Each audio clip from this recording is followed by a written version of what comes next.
C'est la consécration. C'est le roi des arènes. Lu mu def ci lamb kenn musu koo def te kenn du ko def. Modou Lo restera dans les annales de la lutte sénégalaise. loolu kenn mënu ci dara. C'est le meilleur lutteur de tous les temps. Modou Lo. lu ko dese maintenant. ñun deseluñu dara. Modou buy bëre amatul promoteur amatul dara ay supporters lañ. deseluñu dara. kontaan nañ ci moom. C'est la première victoire bu Modou Lo. dafa am lu mu confirmé. waaw. dafa am lu mu wane. waaw.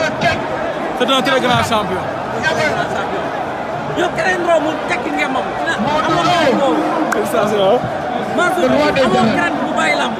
loolu dinañ ci wax am na wax yoo xamante ne dama bëgg mu génnee ci gémmiñam. waaw man xam naa ci lu bëri mais duma ci wax. doo